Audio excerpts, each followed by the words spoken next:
Magandang gabi po sa ating lahat. Una na po ay gusto ko pong magpasalamat sa inyong lahat. Kahapon pa po ay tinitingnan ko na kayo. Lalong-lalo na po yung nanggaling pa sa malalayong lugar. Meron pa po ako nakitang nasa panig ng katandaan, mga lolo at mga lola. Kahit na po ang lakas ng buhos ng ulan, walang tumitinag, walang umuuwi. Lalo na kung nagpapahayag po kayo ng ating pagkakaisa. Ang ating hinahanap na katarungan, hinahanap nating katotohanan, transparency, at accountability. Salamat po sa lahat ng mga kapatid sa Iglesia ni Cristo.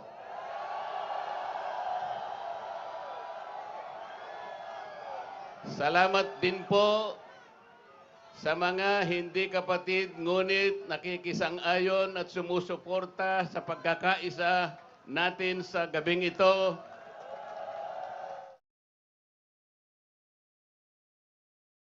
Mga kakilala ko, yung iba po ay hindi ko man kakilala, ngunit nagpahayag po ng pagsuporta at pagmamahal sa at ginagawa natin doon.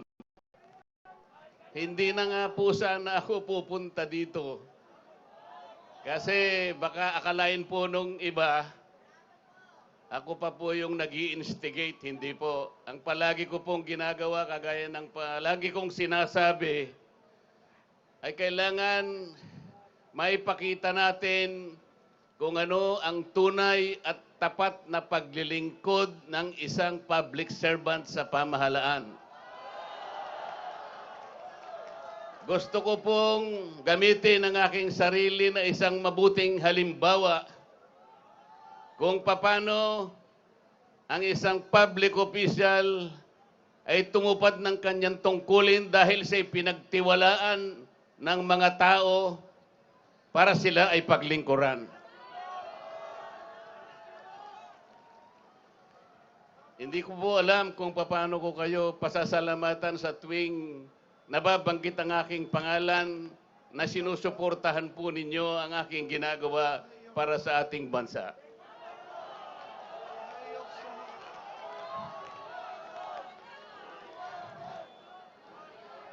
Pangalawang araw na po ito, ngunit hindi ko nakikita sa mukha ninyo ang kapaguran. Hindi ko po alam kung paano ako magpapasalamat sa inyo. Kung magagawa ko lang, napuntahan ko kayong isa-isa para yakapin ko kayo. Gagawin ko po.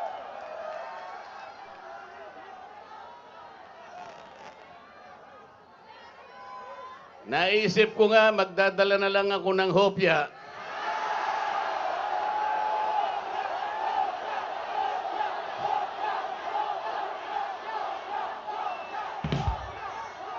Pero nung makita ko po na napakarami ninyo, kahit 30 pabrika ng hopya, hindi magkakasa sa inyo.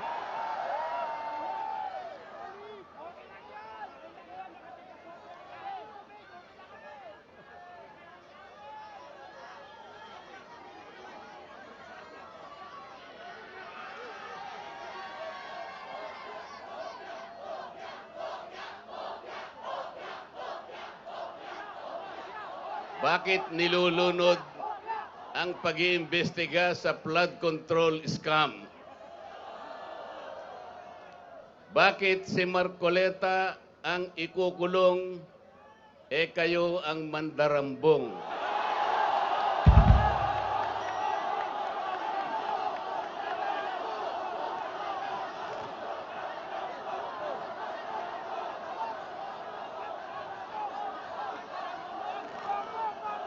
Meron po akong babasahin sa inyo. Alam nyo na po ito, pero kailangan pong alam ko uli sa inyo para maitatak po sa ating puso. Ang babasahin ko po sa inyo ay yung pambungad o yung preambulo ng ating saligang batas.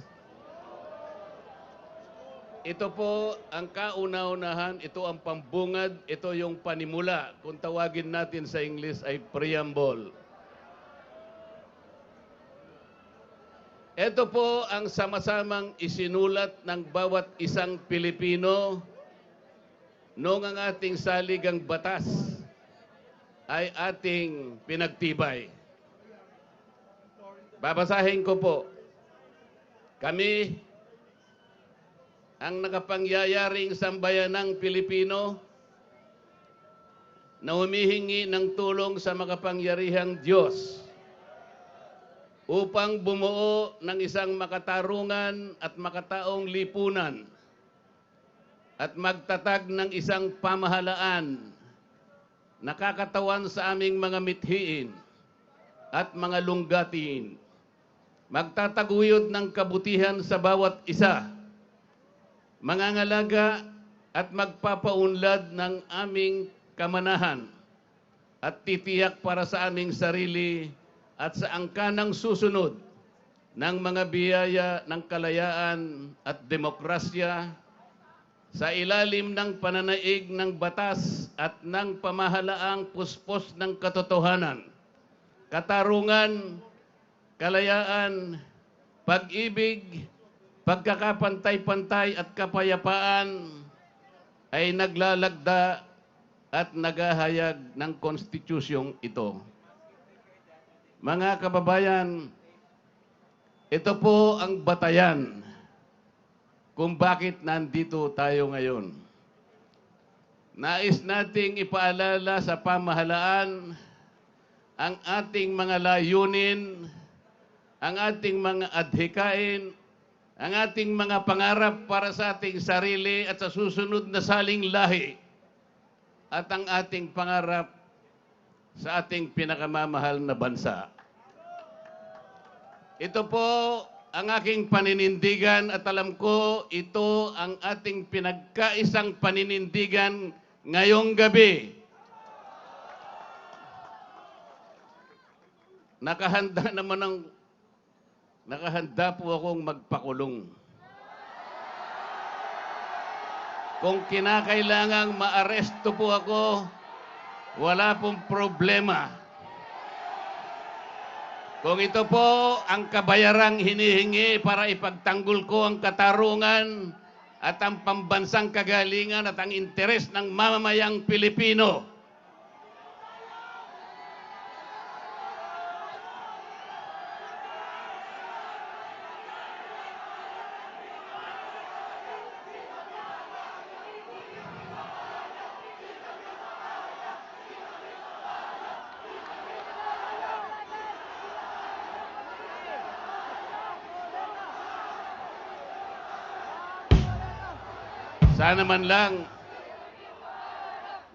sana man lang may ninakaw ako.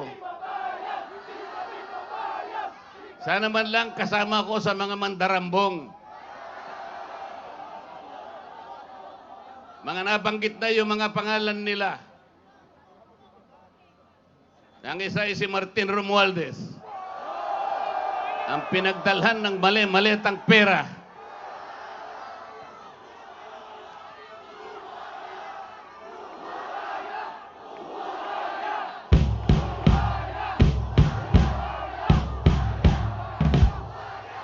Ako po ang ibinibintang nila sa akin ay salaping pantulong para sa kampanya para ako'y manalong isang senador. Mga kaibigan po na pribado at sarili nilang pera ang kanilang itinulong sa akin, baka sakaling manalo nga po ako at nanalo nga po.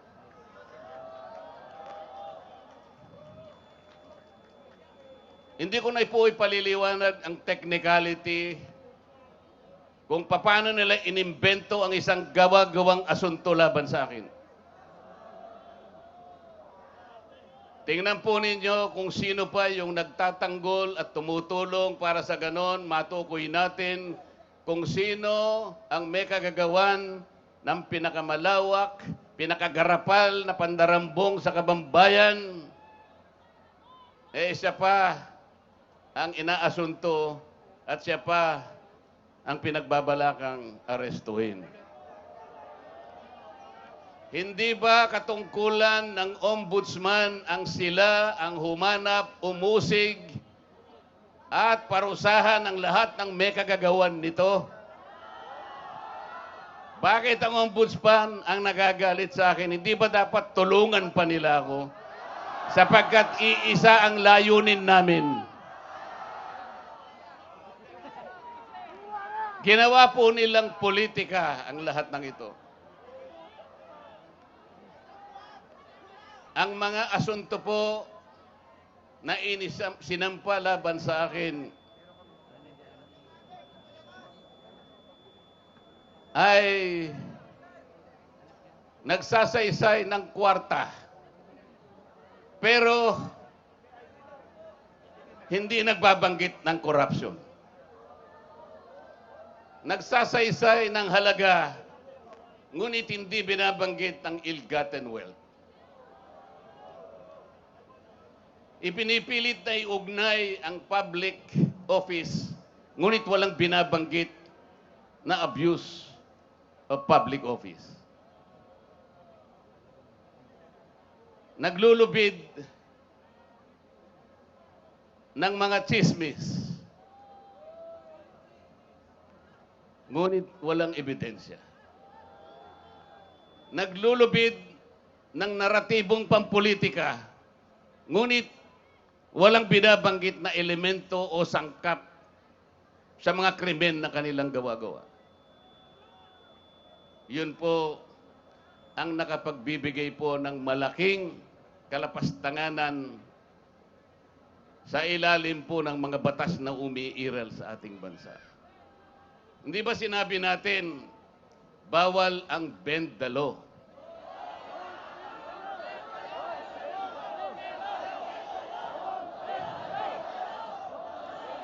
Ayun. Don't bend the law.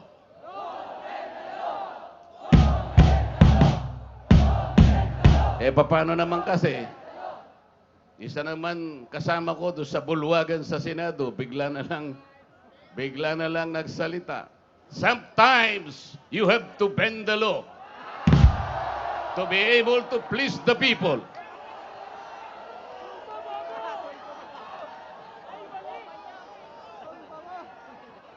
Sumagot naman yung kausap. Sumagot yung kausap. Tinanong kasi siya kung tama yung sinasabi.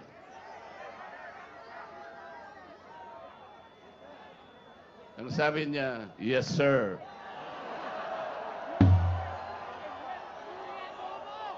Mga kababayan, uulitin ko po ang aking pagsaludo sa inyo. Ang aking paggalang, ang aking pagpapasalamat sa ipinakita ninyong pagsuporta at pagmamahal sa akin at sa mga bagay na ipinaglalaban nating lahat.